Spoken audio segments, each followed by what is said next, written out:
بہت ہی پیارے مسلمان بھائیوں اور بہنوں، بیٹوں اور بیٹیوں، السلام علیکم۔ میں غلام مصطفیٰ ہوں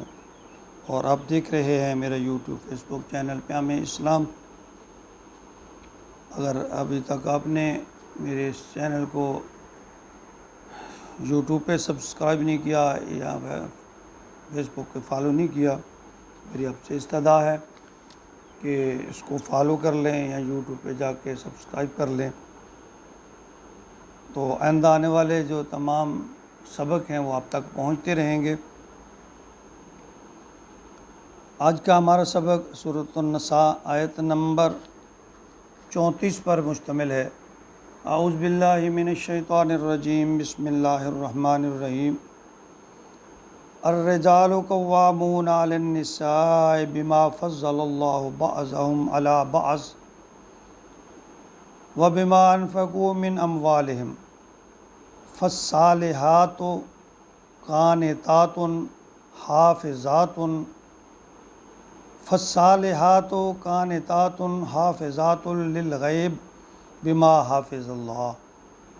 واللاتی تخافون نشوزہن فعظوہن وہجروہن فی المضاجع واضربوہن فإن اطعنکم ولا تبغوا علیہن سبیلا ان اللہ کان علیٰ کبیرا۔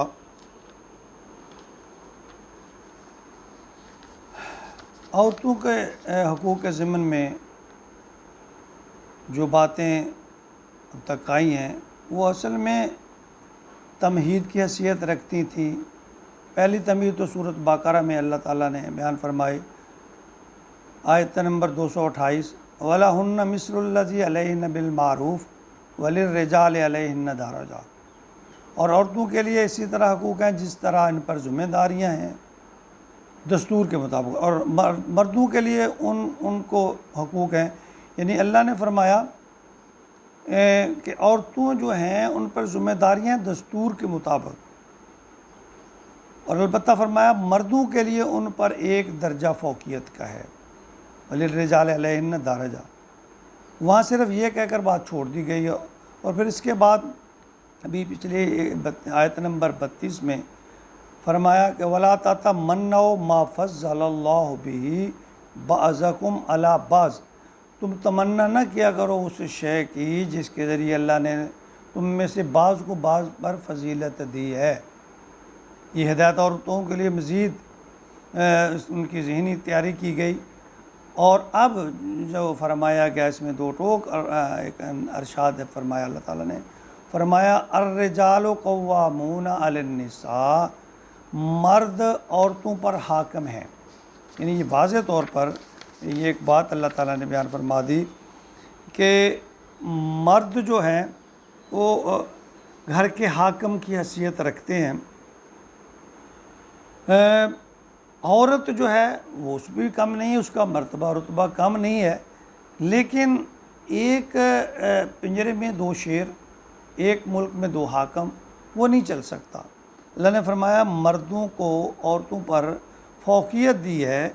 حاکم بنایا ہے، بما فضل اللہ بعضهم علی بعض، بسبب اس فضیلت کے جو اللہ نے بعض کو بعض پر دی ہے۔ تو مرد جو ہیں بعض صفات میں عورت پر فرق رکھتے ہیں، یعنی ان پر وہ دیکھیں وہ جہاد کرتے ہیں، وہ جمعہ ان کے لیے ہے، عیدین ان کے لیے ہے، تو اس طرح اللہ تعالیٰ نے فرمایا بما انفقوا من اموالکم، بسبب اس کے کہ وہ خرچ کرتے ہیں اپنے مال کو،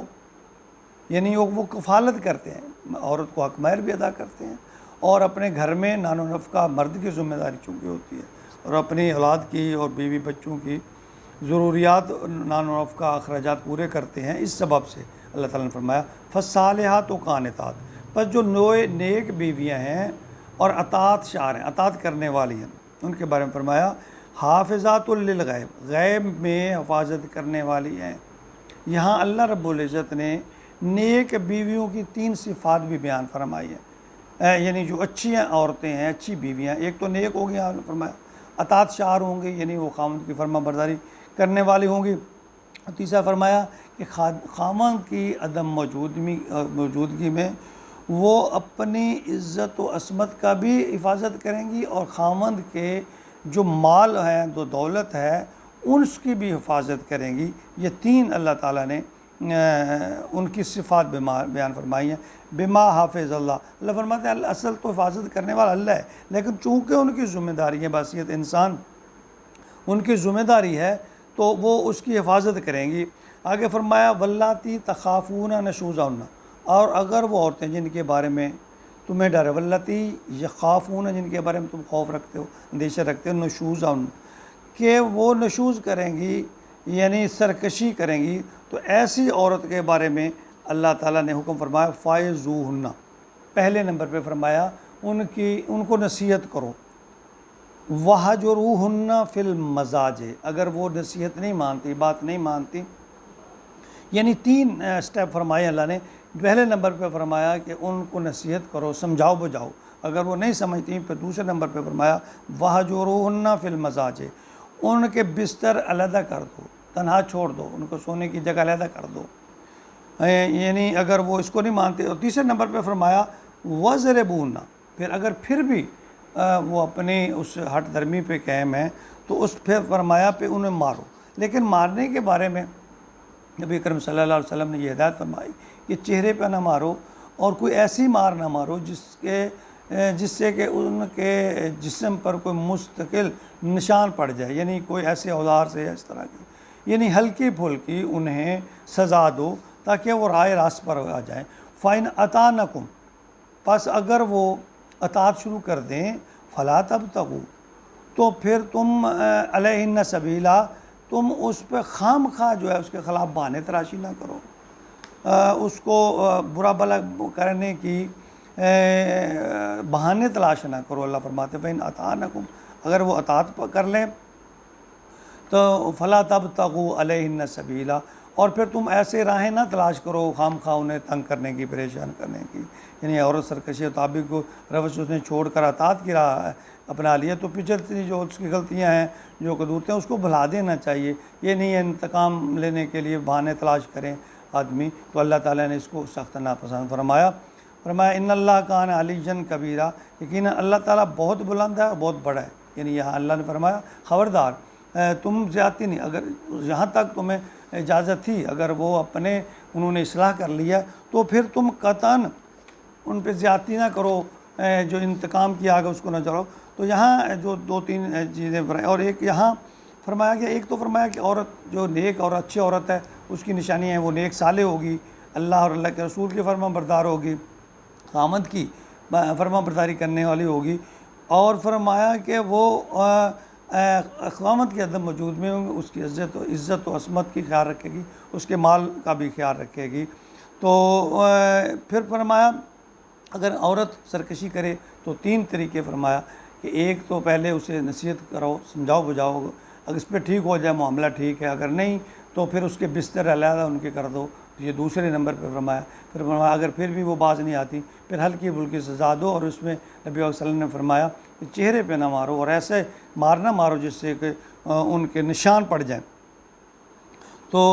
ویسے خطبہ حجۃ الوداع کے موقع پر بھی نبی پاک صلی اللہ علیہ وسلم نے فرمایا تھا کہ عورتوں کے حقوق کے بارے میں اللہ سے ڈرو، یعنی عورت جو ہے اس کے بارے میں اللہ تعالیٰ نے نرمی اختیار کرنے کا حکم دیا، اس کے ساتھ بغض نہیں، لیکن اس کے ساتھ ساتھ اللہ نے فرمایا کہ مرد جو ہے اس کو قوام بنایا ہے، عورت پر حاکم بنایا ہے، اس بات کو مد نظر رکھنا چاہیے، عورتوں کو بھی اس بات کو تسلیم کرنا لینا چاہیے جب اللہ کا حکم ہے۔ عورتوں کا مرتبہ بھی کم نہیں ہے، کسی لحاظ سے کسی طرح عورت مرد سے آگے نکل جاتی ہے اور کسی طرح مرد، لیکن گھر کو چلانے والا چونکہ مرد ہوتا ہے، نان نفقے کا انتظام، بچوں کو پالنے پوسنے کا، دوسری چیزوں کا انتظام مرد کے ذمہ ہوتا ہے، مرد باہر جاتا ہے، مرد جفا کاش ہوتا ہے، تو یہ ساری چیزیں مرد میں صلاحیتیں اللہ تعالیٰ نے پیدا کر دیں، تو اس لیے اللہ تعالیٰ کہتے ہیں کہ مرد جو ہیں وہ میں نے ان کو عورتوں پر حاکم بنایا ہے، اور ایک حدیث میں بھی ہے کہ جن لوگوں نے اپنے حاکم عورتوں کو یا معاملہ عورت کے سپرد کر دیا وہ